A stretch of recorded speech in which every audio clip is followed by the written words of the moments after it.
കൊല്ലം മൈലക്കാട് ദേശീയപാത നിർമ്മാണത്തിനിടെ തകർന്ന റോഡ് സഞ്ചാരയോഗ്യമാക്കാനുള്ള പ്രവർത്തനങ്ങളൊക്കെ ഉടൻ തുടങ്ങും. ഇന്നലെയാണ് ഏറെ ഭീതി പരത്തി ഈ റോഡ് ഇടിഞ്ഞു താണത്. അപകട സാധ്യത നിലനിൽക്കുന്നതിനാൽ വാഹനങ്ങൾ വഴിതിരിച്ചാണ് വിടുന്നത്. വിഷയം ചർച്ച ചെയ്യാൻ എന്തായാലും കളക്ടർ യോഗം വിളിച്ചിട്ടുണ്ട്. ദേശീയപാത നിർമ്മാണത്തിനിടെ കൊല്ലം ജില്ലയിൽ ഒരു വർഷത്തിനുള്ളിൽ തന്നെ ഉണ്ടായത് 8 അപകടങ്ങളാണ്. അപകടത്തിന്റെ CCTV ദൃശ്യങ്ങൾ മാതൃഭൂമി ന്യൂസിന് ലഭിച്ചിട്ടുണ്ട്. ആ ദൃശ്യങ്ങളിലേക്ക്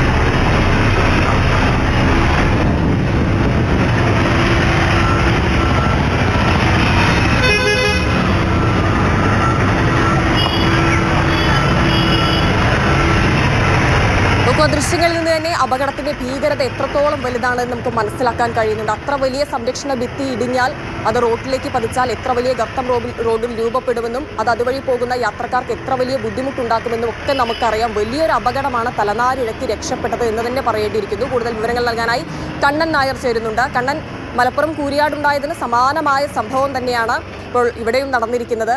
കാരണം എത്ര വലിയ അപകടമാണ്. ദേശീയപാത നിർമ്മാണത്തിനിടെ എത്ര അശാസ്ത്രീയതകൾ, അപാകതകൾ ഒക്കെ ചൂണ്ടിക്കാണിച്ചാലും നാട്ടുകാർ തന്നെ പലതവണ രംഗത്ത് വന്നിട്ടുണ്ട്. എന്നിട്ടും അതൊന്നും അധികൃതരുടെ ശ്രദ്ധയിൽപ്പെട്ടില്ല എന്നുള്ളതാണ്. അപ്പോൾ അവിടെ എങ്ങനെയാണ് റോഡ് ശരിയാക്കിയെടുക്കാനുള്ള പ്രവൃത്തികളൊക്കെ പുരോഗമിക്കുന്നത്? ഭീതിപ്പെടുത്തുന്ന ദൃശ്യങ്ങളാണ് ഇപ്പോൾ പുറത്തു വന്നിരിക്കുന്നത്. ആ അപകടം ഉണ്ടായതിന് തൊട്ട് സമീപത്തുള്ള CCTV ദൃശ്യങ്ങളാണ് ഇപ്പോൾ പ്രേക്ഷകർ കണ്ടുകൊണ്ടിരിക്കുന്നത്. അത് അപകടം ഉണ്ടാകുന്നത് 3:48 ആ സമയത്ത് അപകടത്തിന് തൊട്ട് മുമ്പ് നമുക്ക് ആ ദൃശ്യങ്ങളിൽ നിന്ന് കാണാൻ സാധിക്കും.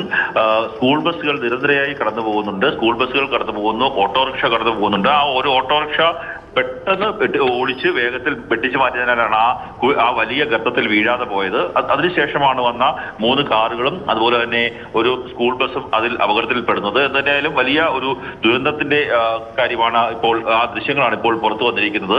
ഇവിടെ നേരത്തെ തന്നെ ഇത്തരത്തിൽ ചതുപ്പ് നിറഞ്ഞ പ്രദേശമാണ്, തോടായിരുന്നു. ആ പ്രദേശത്ത് നിർമ്മാണ പ്രവർത്തനങ്ങൾ ശാസ്ത്രീയമായ പരിശോധനയ്ക്ക് ശേഷം മാത്രമേ നടത്താവൂ എന്നുള്ള ഒരു നിർദ്ദേശം ഉണ്ടായിരുന്നു. നാട്ടുകാർ അങ്ങനെ ആവശ്യപ്പെട്ടിരുന്നു. എന്നാൽ ആ ആവശ്യങ്ങൾ പാടെ അവഗണിച്ചുകൊണ്ട് ഈ കോൺക്രീറ്റ് ഭിത്തികൾ സ്ഥാപിച്ച് അതിനുള്ളിൽ മണ്ണ് നിറച്ച് ഒരു മൺകൂനയാക്കി പ്രദേശത്തെ മാറ്റി. അതോടുകൂടി ഈ തോട്ടിൽ നിന്നുള്ള വെള്ളത്തിന്റെ ഒഴുക്ക് പൂർണ്ണമായും നിലച്ചു.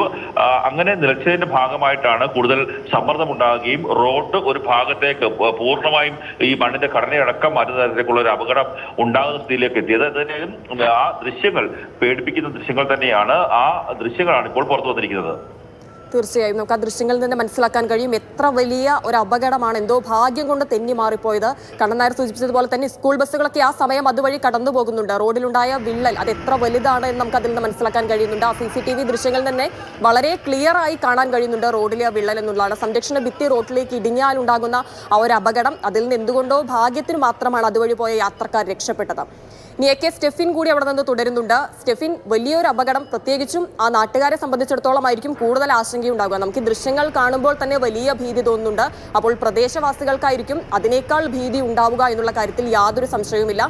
നിരവധി തവണ ഉന്നയിച്ചൊരു വിഷയമാണ് ഇത്. അശാസ്ത്രീയമായ നിർമ്മാണമാണ്, ഇതിൽ അപാകതയുണ്ട് എന്നുള്ള കാര്യമൊക്കെ. പക്ഷെ അവരുടെ വാക്കുകൾ ഒരിക്കലും ചെവിക്കൊണ്ടില്ല എന്നുള്ളത് നമുക്ക് അവിടെ നിന്ന് മനസ്സിലാക്കാൻ കഴിയും. അതുകൊണ്ട് തന്നെയാണ് ഇത്ര വലിയൊരു അപകടം ഉണ്ടായതും. എത്രയോ തവണ ഈ ദേശീയപാത നിർമ്മാണത്തിലെ പ്രശ്നങ്ങളെക്കുറിച്ചൊക്കെ പറഞ്ഞാലും സംസാരിച്ചാലും കൃത്യമായ നിരീക്ഷണമോ ഒന്നും പഠിക്കാതെയോ ഉള്ള കാര്യങ്ങളാണ് അവിടെ നടക്കുന്നത്. ഇന്നിപ്പോൾ സ്റ്റെഫിൻ അവിടെ എത്തിയപ്പോൾ കാണാൻ കഴിഞ്ഞത് എന്താണ്? നാട്ടുകാരുടെയൊക്കെ ഒരു ഭീതിയും ആശങ്കയും എത്രത്തോളമാണ്?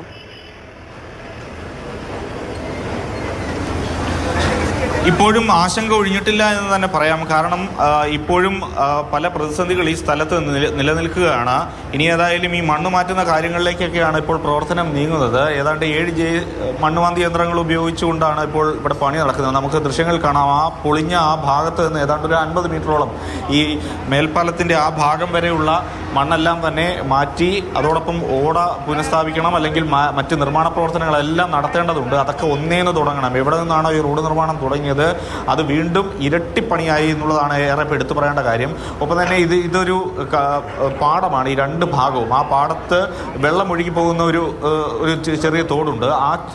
ആ തോട് ഈ കാണുന്ന ഒരു ചെറിയ ഓടയിലൂടെയാണ് ഇപ്പോൾ ഒഴുകി വരുന്നത്. അതിൻ്റെ ഒരു സമ്മർദ്ദമൊക്കെ ആയിരിക്കാം ഇത്തരത്തിലൊരു പ്രതിസന്ധിക്ക് കാരണമായത് എന്നുള്ളതാണ് മനസ്സിലാക്കുന്നത്. ഒപ്പം തന്നെ ഇപ്പോൾ ഏതായാലും ഇവിടെ വൈദ്യുതി പോസ്റ്റുകളെല്ലാം ചരിഞ്ഞു നിൽക്കുന്ന ഒരു അവസ്ഥ, അതെല്ലാം പുനഃസ്ഥാപിക്കുന്നതിന് വേണ്ടിയുള്ള പ്രവർത്തനങ്ങൾ നടക്കുന്നു.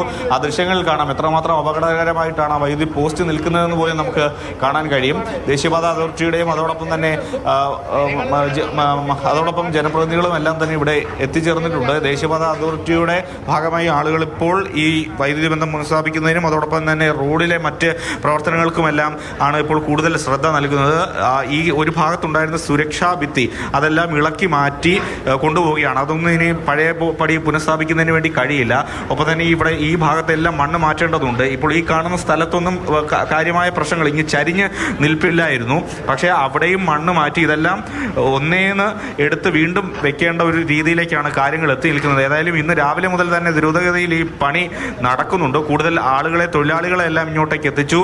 മണ്ണുമാന്തി യന്ത്രങ്ങൾ കൂടുതലായിട്ട് ഇങ്ങോട്ടേക്ക് കൊണ്ടുവന്നു. അങ്ങനെയാണ് ഏതായാലും പ്രവർത്തനങ്ങൾ നടക്കുന്നത്. 9:30 മണിയോടുകൂടി മന്ത്രി കെ എൻ ബാലഗോപാൽ അടക്കമുള്ള ആളുകൾ ഇങ്ങോട്ടേക്ക് എത്തും. 10:30 മണിക്ക് കളക്ടറേറ്റിലാണ് ഇന്ന് യോഗം ചേരുന്നത്. ജനപ്രതിനിധികളും ദേശീയപാത അതോറിറ്റി അധികൃതരും എല്ലാം പങ്കെടുക്കുന്ന യോഗത്തിൽ ഇനി എന്താണ് തുടർന്ന് ഇതുമായി ബന്ധപ്പെട്ട് എടുക്കാൻ പോകുന്ന തീരുമാനം എന്നതും അറിയാം. തീർച്ചയായും